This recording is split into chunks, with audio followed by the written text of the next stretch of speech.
こんにちは、あつこです。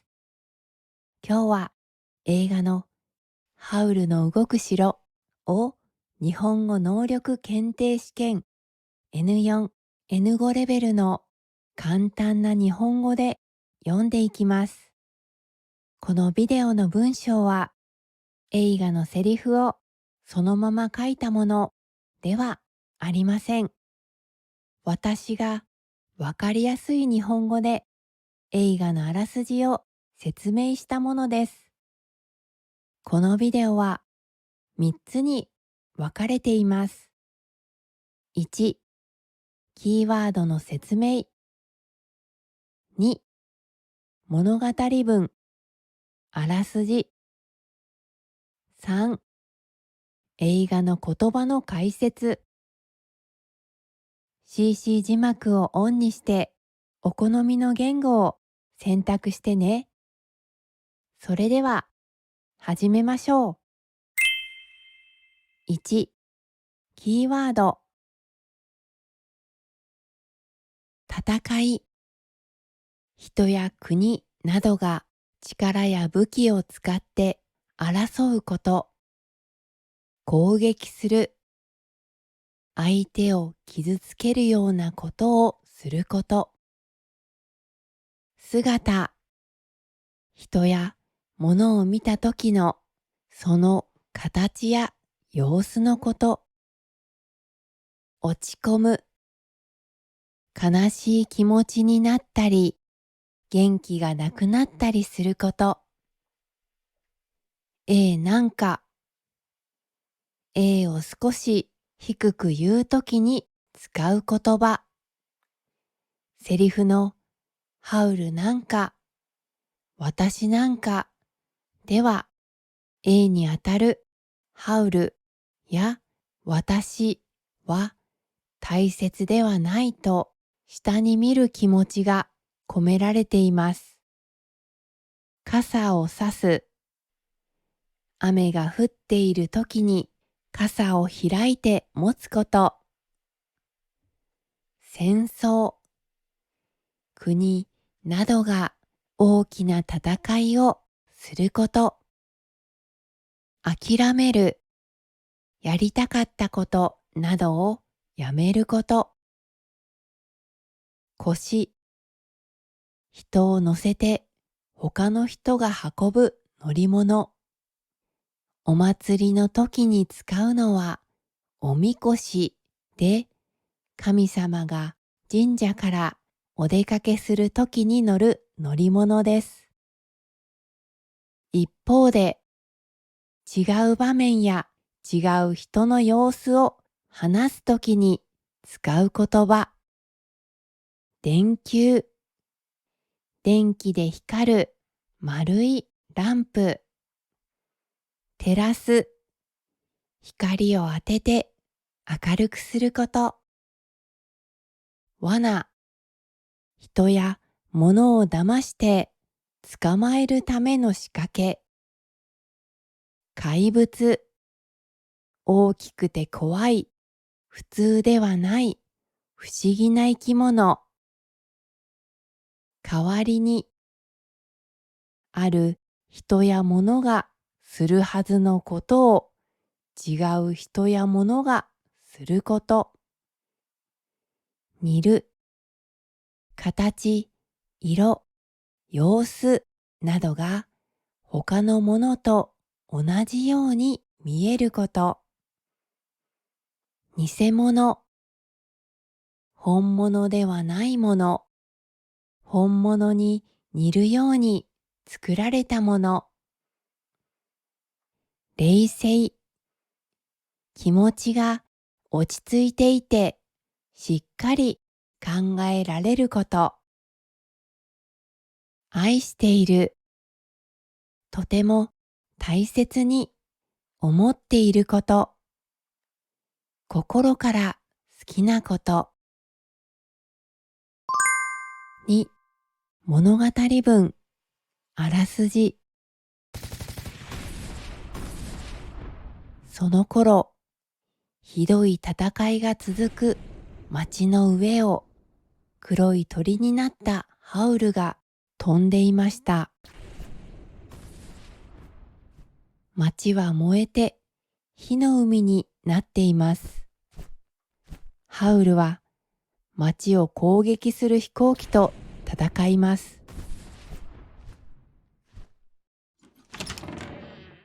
朝、戦いに疲れたハウルが帰ってきました。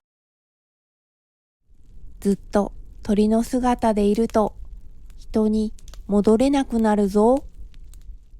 ハウルの様子を見て心配するカルシファー。ひどい戦争だよ。カルシファー、お風呂にお湯を送ってくれ。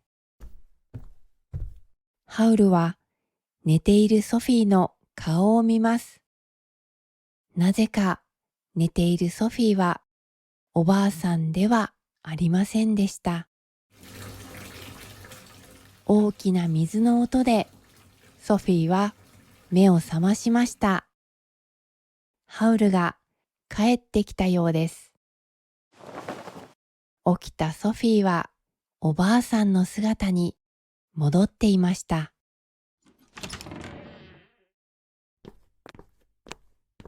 ハウルがお風呂に入っている間に、ソフィーとマルクルは港の町へ買い物に出かけました。ソフィーたちが買い物から帰ると、うわー、大きな声を出しながらハウルが階段を降りてきました。ソフィー、お風呂の棚のもの、触った？見て、髪がこんな色になっちゃったじゃないか。前はきれいな金色だったハウルの髪が違う色に変わっていました。ハウルは暖炉の前に座って泣き始めました。ソフィーが棚のものを触ったから魔法が変わっちゃったんだ。もう終わりだ。美しくないとダメなんだ。ハウル、髪の毛ならまた色を変えればいいじゃない。ね。落ち込んだハウルはとうとう目を開けたまま動かなくなりました。そしてハウルの体はどんどん緑色に変わっていきます。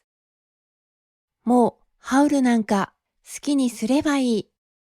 私なんか美しかったことなんて一度もないわ。こんなところ、もう嫌。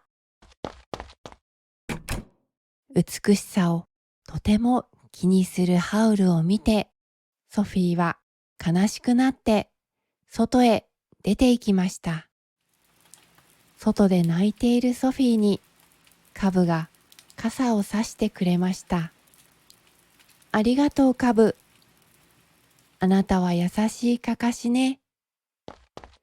マルクルも来て言いました。ソフィー、ハウルさんが大変なんだ。一緒に来て。ソフィーは元気を出して城に戻ると、緑色のハウルをお風呂まで連れて行きました。温かいミルクよ。ソフィーはベッドで寝ているハウルの横にカップを置きます。部屋を出ようとするソフィーに、行かないで、とハウルが言いました。荒地の魔女が僕の家を探しているんだ。この家に置いてあるいろいろなものは全部魔女に見つからないようにするための魔法なんだ。僕はあの魔女が怖いんだ。そして今度は戦争で王様に呼び出された。ジェンキンスもペンドラゴンも呼ばれた。ハウルっていくつ名前があるの？とソフィーが聞くと、自由に生きるにはたくさんの名前が必要なんだ、とハウルは答えます。だったら王様に戦争はやめてください。私は手伝いません。って言えばいいのよ。というソフィー。それを聞いたハウルは、そうだ。ソフィーが僕のお母さんになって王様のところへ行ってよ。そして王様に息子は役に立たないですって言ってよ。そうしたらサリマン先生も諦めてくれるかもしれない。サリマン先生サリマン先生は王様の魔法使いで、僕が魔法学校に行っていた時の先生なんだ。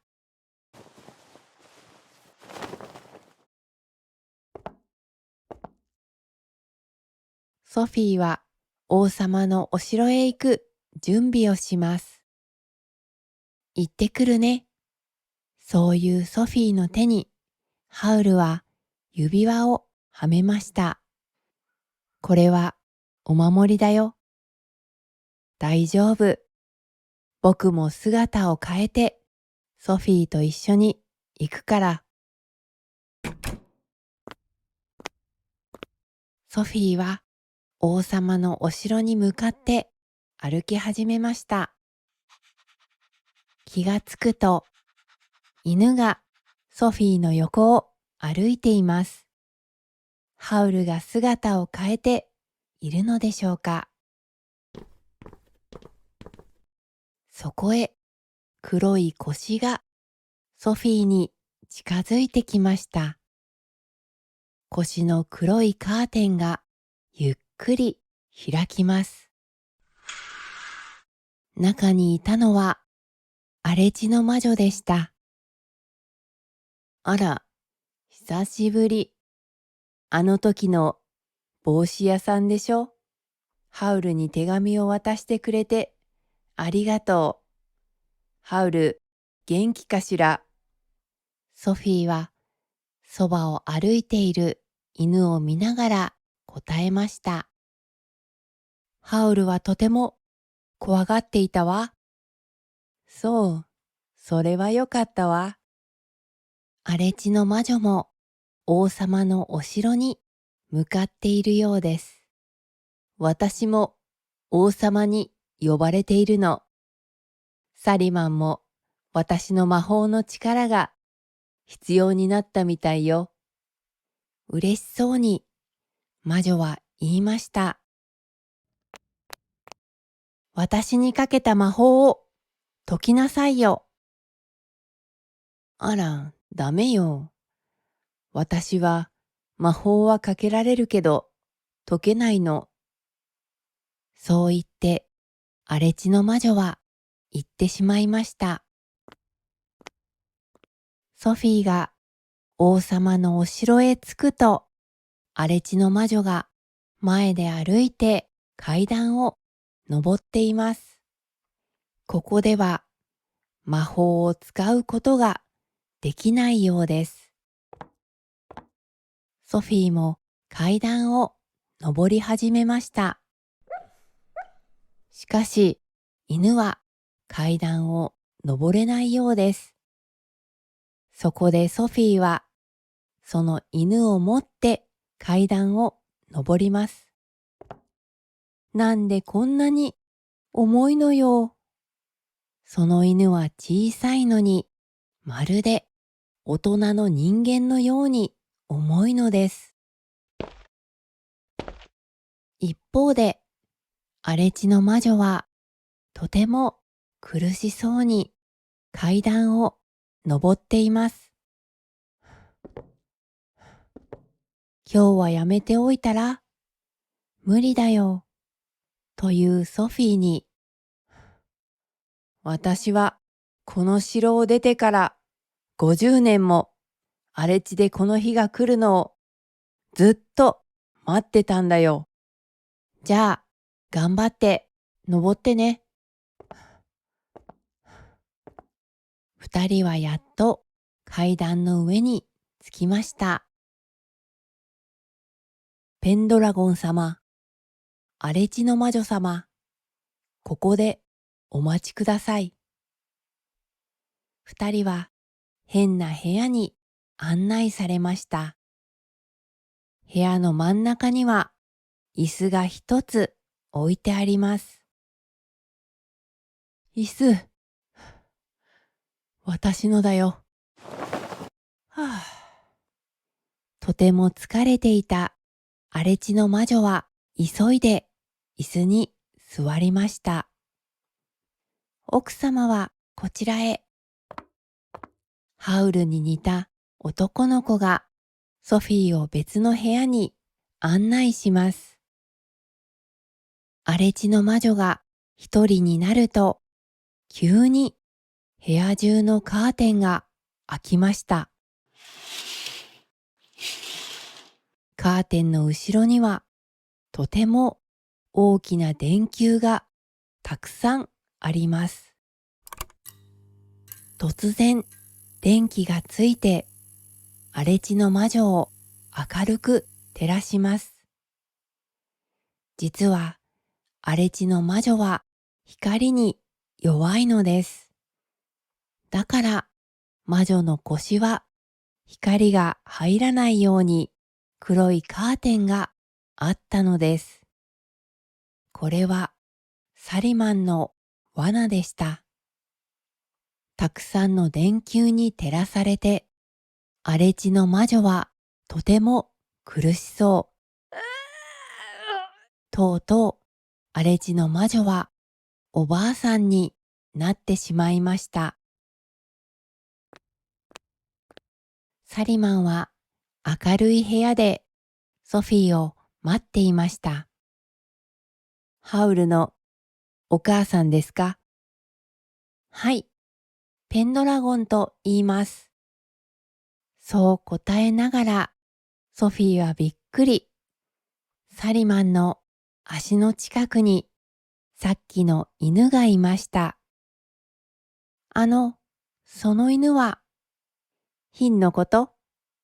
私の犬です。あなたを案内させました。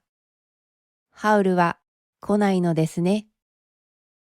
サリマンが聞きます。自分は行かないで母を行かせるような息子です。王様の役に立たないと思います。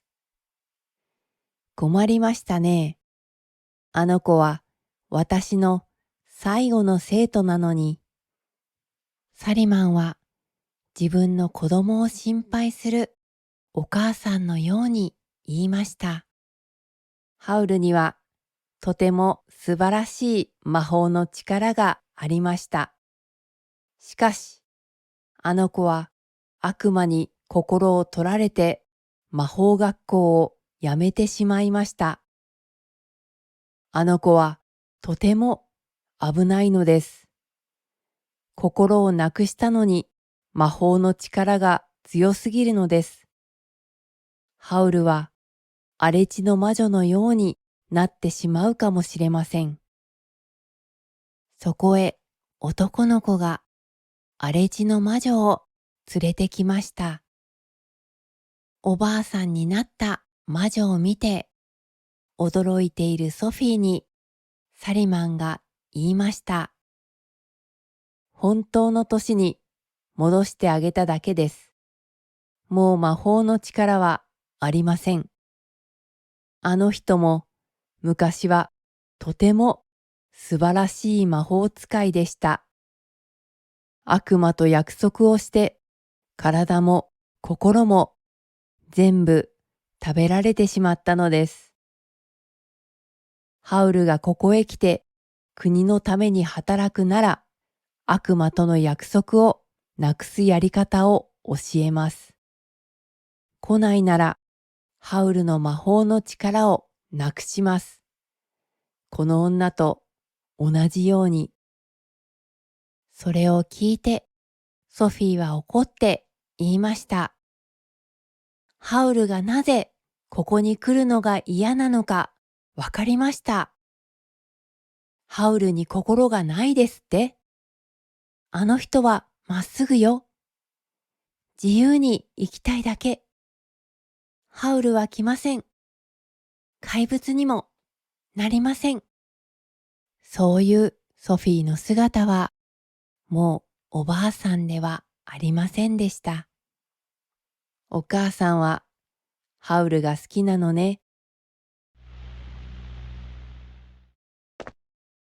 その時、部屋の外に小さな飛行機が降りてきました。王様が帰ってきたのです。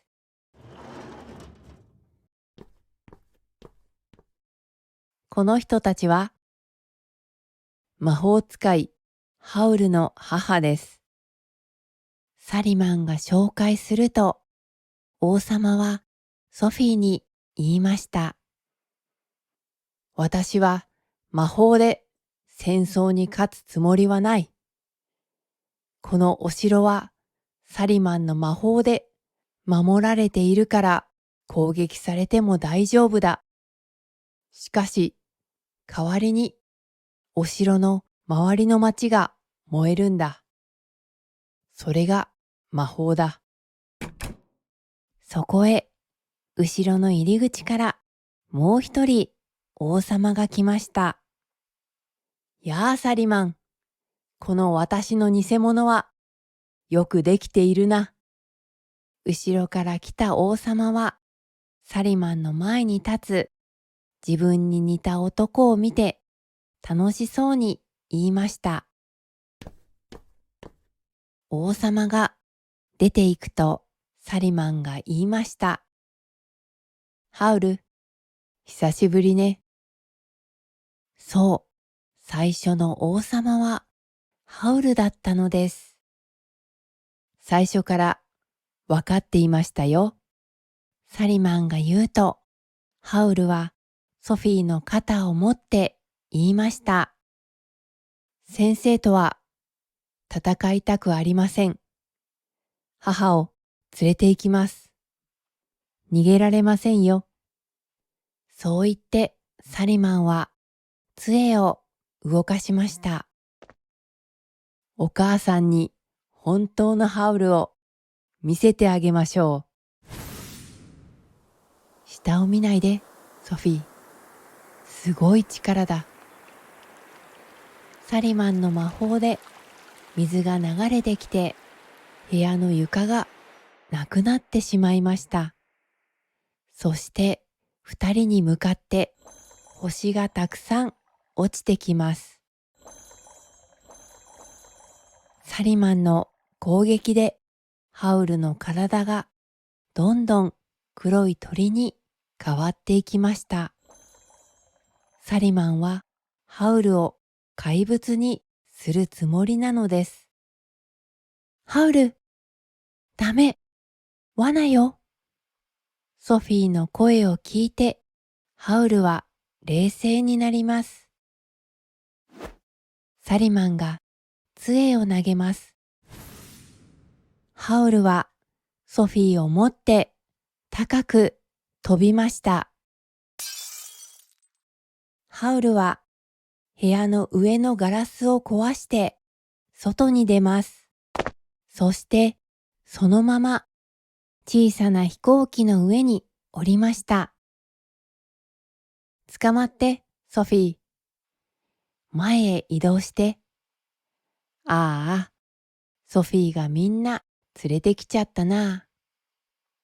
見ると、荒れ地の魔女、それにサリマンの犬の牝まで飛行機に乗っています。後ろから軍人たちが追いかけてきます。ソフィー、この飛行機の運転をしてくれ。僕は軍人たちと戦う。ソフィーはこのまま荒れ地の城まで飛ぶんだ。それは無理よ。大丈夫。指輪が道を教えてくれる。カルシファーを心の中で呼んでみて。見ると指輪から一本の光が出ています。光の方へ飛べばいいんだ。夜には荒れ地に着く。5分間君たちを見えなくするから、その間に行って。そう言って、ハウルは右手を前に出しました。ハウルは魔法でソフィーたちの偽物を作ります。軍人たちはハウルが乗った偽物の飛行機を追いかけていきました。ソフィーは指輪の光の方に飛び続けました。そして暗くなった頃、やっと荒れ地が見えてきました。お城だわ。カルシファーが迎えに来てくれた。ソフィー。マルクルが嬉しそうにソフィーの名前を呼んでいます。大変。私、止め方を知らないの。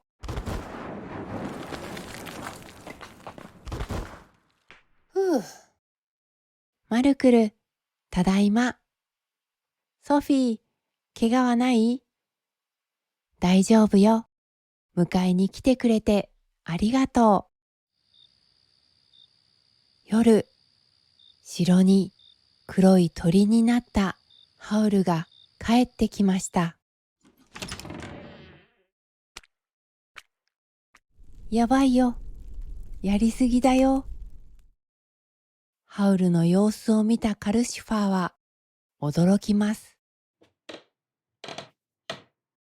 誰かが階段を上る音でソフィーは目を覚ましました。魔法が解けたのでしょうか。ソフィーは元の姿に戻っています。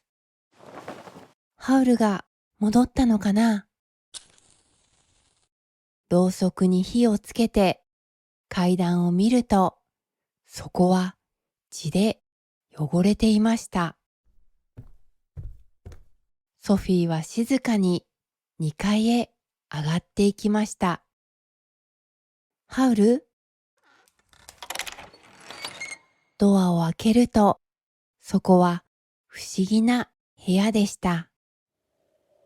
部屋は暗く、どこからか苦しそうな声が聞こえてきます。部屋の奥に黒い鳥のような怪物がいました。ハウル、ハウルね。苦しいの？怪我をしているの？ソフィーが近づくと、怪物は怖い声で、来るな、と言います。私、あなたを助けたい。あなたにかけられた魔法を解きたいの。自分にかけられた魔法も解けないのに。だって、私、あなたを愛しているの。もう遅い。そう言って、怪物は暗い空へ飛んで行ってしまいました。ハウル。そう、名前を呼ぶソフィーは、またおばあさんの姿になっていました。3、映画のセリフの解説。もう、ハウルなんか好きにすればいい。私なんか美しかったことなんて一度もないわ。こんなところ、もう嫌。この映画でソフィーはおばあさんになったり、また若い姿に戻ったりします。それはソフィーの気持ちが関係していると言われています。ソフィーは自分に自信がありません。美しい妹のレティに比べて、私なんか美しかったことなんて一度もないわ、と思っているから魔法でおばあさんの姿に変えられてしまったのです。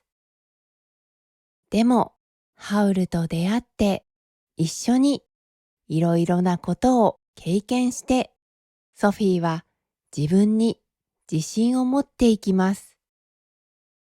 サリマン先生と話しているとき、ソフィーがどんどん若くなっていく場面も印象的でしたね。ソフィーは自分に前向きな気持ちを持っているときや無意識のとき、自分をネガティブに考えていないときに若い姿で描かれています。人は心の持ちようで若くもなれば年も取る。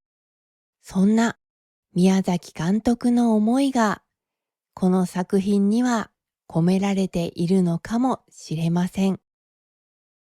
ハウルの動く城の裏話。実はハウルの動く城は最初は違う監督が作る予定でした。その監督とは時をかける少女や化け物の子で有名な細田守監督です。